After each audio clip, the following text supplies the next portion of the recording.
Hello साथीहरू सबैजनालाई welcome to my new blog है।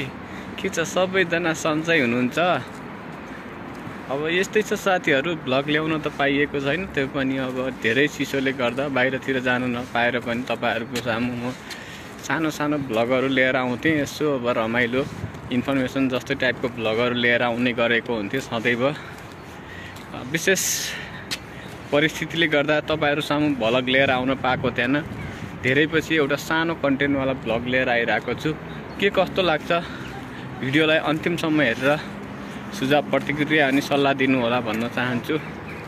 साथै आजको विशेष गरी आजको कन्टेन्ट आजको टपिक रहेको छ यता युरोपमा कसरी कामहरू भइरहेको हुन्छ। जस्तै कुनै पनि कामहरू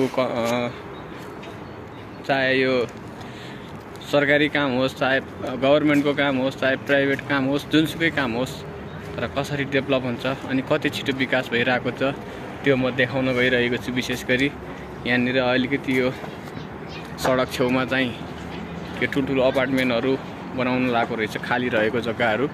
त्यसमा त्यहाँ कसरी काम भइरहेको छ, कुन गतिमा काम भइरहेको छ त्यो म सबै तपाईहरुलाई विस्तृत रूपमा देखाउँदैछु। त्यहाँ काम भइरहेको कामहरू प्लस कसरी काम गरिरहेको छ त्यो सबै देखाउँदैछु म। अन्तिमसम्म भिडियोलाई अन्तिमसम्म हेरेर साथ दिनु होला।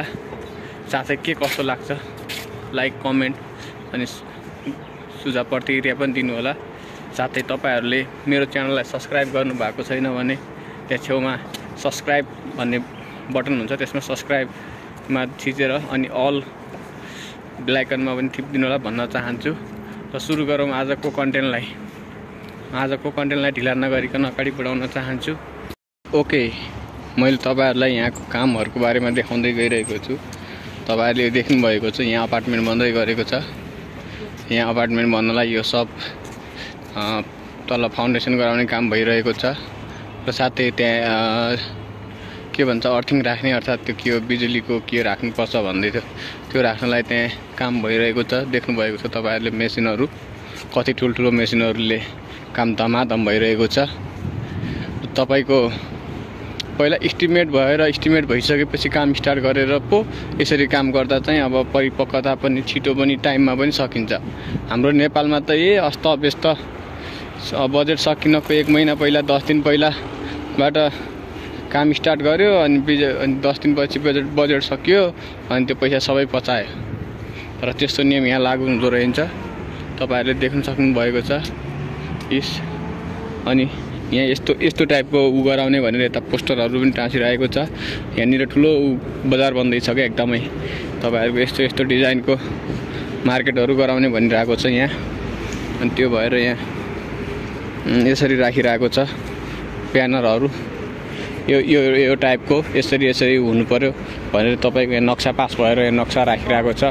तपाईहरुले यहाँ नक्सा देख्नु भएको छ, देख्न सक्नुहुन्छ तपाईले। यहाँ मान्छेहरू हिँडिरहेको छ फुटपाथमा, आनन्द छ फुटपाथ।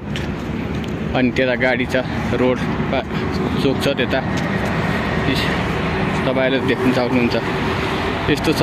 अब यसलाई चाहिँ कसरी मेन्टेन गर्ने भनेर फेरि यहाँको अस्ति भर्खर इलेक्सन भएको नि त, यहाँ चुनाव भएर अब चुनाव सकिसकेपछि फेरि नयाँ सरकार आएर अब आफ्नो सरकारले आफ्नो डेभलप गरौँ भन्ने सोचिरहेको होला नि। त्यो डेभलपमा धेरै अगाडि छ युरोप।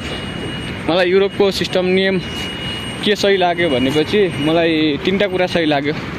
एउटा यहाँको सडक व्यवस्थापन, फुटपाथ व्यवस्थापन एकदमै राम्रो। अनि दोस्रो तपाईको यहाँ हरेक कुरा देख्न सक्नुहुन्छ। यस्तो दामी छ, चट्ट लारीलाई फुटपाथ व्यवस्थापन गरेको। तपाईको सबैभन्दा नि यहाँ युरोपको अझ मेन भनेको त तपाईको सडक भन्दा पनि फुटपाथ एरिया एकदमै राम्रो, एकदमै व्यवस्थित गरेको हुँदो रहेछ फुटपाथ एरिया। तपाईको त्यसै गरी मार्केटहरू पनि अब हाम्रो नेपालमा लथालिङ्ग पसलहरू जसले पनि राख्न मिल्ने घरमा पसल त्यस्तो हुँदो रहेछ। यहाँ त नेपालको भाटभेटेनी भनेको जस्तै यहाँ सुपरमार्केटहरू हुँदो रहेछ। सुपरमार्केट ठुल्ठुलो सुपरमार्केटहरूमा पसल ठाउँमा निश्चित क्राइटेरिया 100 मिटरको डिस्टेन्समा त्यस्तोमा अनि पसलहरू छ। तपाईको हरेक कुरा अलग अलग, सरकारी भवनहरू एक ठाउँमा, प्राइभेट भवनहरू एक ठाउँमा, होस्टेलहरू एक ठाउँमा, hostel A B C D यसरी व्यवस्थापन गरेको छ। तपाईँहरूले देख्न सक्नुहुन्छ एउटा यो अपार्टमेन्ट हो यो पनि। अनि त्यहाँ अगाडि रहेको त्यहाँ पर एउटा युनिभर्सिटी छ, स्टेडियम छ त्यहाँ अगाडि। यहाँ मार्केट रह्यो तपाईँको, यो फेरि फुटपाथ रह्यो फुटपाथ। अनि तपाईँको यहाँ फेरि यो ब्यानरहरू भयो। सो गाइज अरू तपाईँहरूलाई मेरो आजको कन्टेन्ट कस्तो लागिरहेको छ। मैले आज धेरै पछि भिडियो बनाएको थिइनँ, सायद मलाई भिडियो बनाउन पनि कस्तो कस्तो लागिसकेको थियो। त्यो पनि मैले सानो भिडियो बनाउने कोसिस गरेँ। के कस्तो लाग्यो तपाईँहरूलाई भिडियो, आफूलाई जस्तो लाग्यो त्यस्तै प्रतिक्रिया सुझावहरू दिनु होला। साथै तपाईँहरू को कहाँदेखि हेर्दै हुनुहुन्छ तल डिस्क्रिप्सनमा कमेन्टमा आफ्नो आफूले कहाँदेखि हेर्दै हुन्छ आफ्नो एड्रेसहरू पनि छोड्नु होला भन्न चाहन्छु। म अझै पनि त्यही तपाईँहरूको मायाले गर्दा अझै राम्रो राम्रो कन्टेन्टहरू अझै राम्रो राम्रो भिडियो लिएर आउनु पाऊँ भन्न चाहन्छु। यी तपाईँहरूको फेरि यहाँ पनि अपार्टमेन्ट बन्द रहेछ, यहाँ पनि कामहरू स्टार्ट भइरहेको छ। देख्न सक्नुहुन्छ तपाईँले त्यहाँ पाइपहरू राखिरहेको छ, ठुल्ठुलो पाइपहरू, यहाँ पाइपहरू राखिरहेको देख्न सक्नुहुन्छ।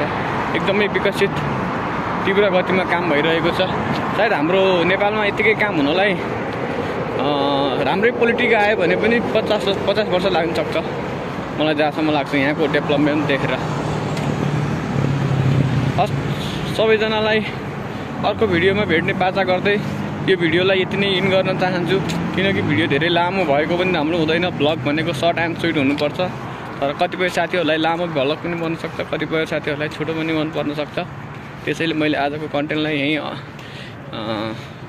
इन गर्न चाहेँ। फेरि हामी अर्को कन्टेन्टमा भेट्ने बाचासहित आजको भ्लग म यहीँ अन्त्य गर्छु। बाई।